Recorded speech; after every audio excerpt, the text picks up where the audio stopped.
dengan apa yang saya rasakan. Buku ini mengajarkan cara menerima kekurangan sebagai bagian dari keunikan diri dan ditulis dengan bahasa yang ringan dan mudah dipahami. Saya merasa buku ini bisa membantu saya lebih mengenal dan menghargai diri sendiri. Latar belakang penulisnya yaitu Mutia Sayekti cukup relevan dengan isi bukunya. Ia pernah merasa tertinggal dari teman-temannya setelah lulus kuliah karena memilih tertinggal dan bekerja di kampung halamannya, sementara yang lain merantau atau lanjut studi. Pengalaman inilah yang membuatnya merenung dan menulis berdamai dengan diri sendiri.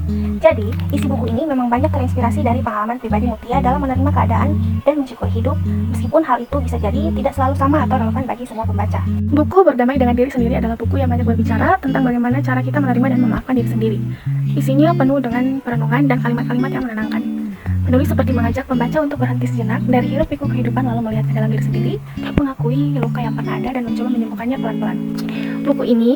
Buku ini terasa sangat personal dan dekat, seolah ditulis dari hati yang pernah patah tapi perlahan belajar pulih. Pembahasan utama dan pokok-pokok gagasan. Penulis juga banyak membahas tentang pentingnya menerima diri sendiri, apapun keadaan dan masa lalu kita. Ia mengingatkan bahwa tidak apa-apa kalau kita pernah terluka atau pernah melakukan kesalahan, karena semua itu adalah bagian dari proses hidup.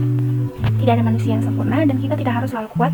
Justru dengan mengakui kelemahan dan luka, kita bisa belajar untuk lebih memahami diri sendiri. Dalam buku ini juga ditekankan bahwa memaafkan itu bukan cuma untuk orang lain, tapi lebih penting untuk diri kita sendiri. Melepaskan rasa sakit atau dendam bukan berarti kita lemah, tapi justru karena kita ingin bebas dari beban. Penulisnya seperti ingin bilang bahwa setiap orang pasti punya masa-masa sulit, tapi bukan berarti kita harus terus terjebak di sana. Kita bisa bangkit lagi pelan-pelan meski tidak harus langsung sempurna. Selain itu, ada juga bagian yang menyentuh sisi spiritual. Penulis mengajak kita untuk lebih percaya pada rencana Tuhan bahwa semua luka dan perjalanan hidup ini punya maknanya sendiri. Harapan dan ketulusan juga menjadi hal penting dalam proses berdamai, meskipun kadang hidup terasa berat, kita tetap bisa belajar untuk ikhlas dan terus berjalan walaupun perlahan. Salah satu keunggulan buku ini terletak pada gaya bahasanya yang sederhana tapi menyentuh. Penulis tidak memakai kata-kata rumit, justru kalimat-kalimatnya mudah dipahami dan terasa seperti berasal dari pengalaman pribadi. Ini membuat pembaca merasa dekat dan nyaman, seolah sedang bicara dari hati ke hati. Dari segi isi, buku ini juga cukup dalam. Penulis tidak hanya membahas hal-hal di permukaan, tapi benar-benar mengajak pembaca untuk melihat ke dalam diri sendiri. Banyak kutipan dan penggalan tulisan yang membuat kita berpikir ulang tentang cara kita memperlakukan diri sendiri selama ini.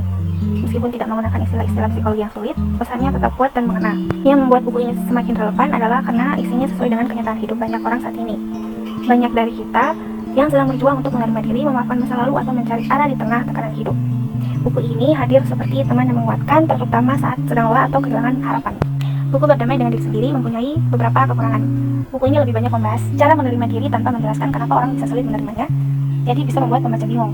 Selain itu, cerita pribadi penulis tidak selalu cocok dengan pengalaman semua orang, sehingga ada bagian yang terasa kurang pas untuk sebagian pembaca. Kesimpulannya, buku yang ditulis oleh Mutia Sayekti dengan judul Berdamai dengan Diri Sendiri memang benar-benar cocok untuk dijadikan sebagai bahan referensi agar teman-teman bisa berdamai dengan diri sendiri dan mampu menerima diri apa adanya. Penulis mampu semua hal tentang kepribadian ini dengan bahasa yang sangat mudah dipahami, sehingga setiap pesan dalam buku ini mudah untuk diterapkan dalam kehidupan sehari-hari, termasuk dalam menghargai potensi orang lain. Buku Berdamai dengan Diri Sendiri cocok dibaca oleh siapa saja yang sedang merasa tidak percaya diri, membandingkan diri dengan orang lain, atau sedang mencari ketenangan dalam menerima diri apa adanya.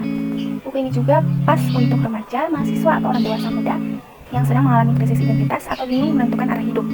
Selain itu, buku ini bisa bermanfaat bagi siapapun yang ingin belajar bersyukur dan hidup lebih tenang secara mental dan emosional. Ada beberapa hal penting yang saya dapat dari buku Berdamai dengan Diri Sendiri, yaitu semakin kita lalai dalam bersyukur, semakin kita tidak pernah percaya diri atas apa yang kita miliki. Setiap manusia memiliki perannya masing-masing, jangan pernah merasa bahwa kita tidak berguna.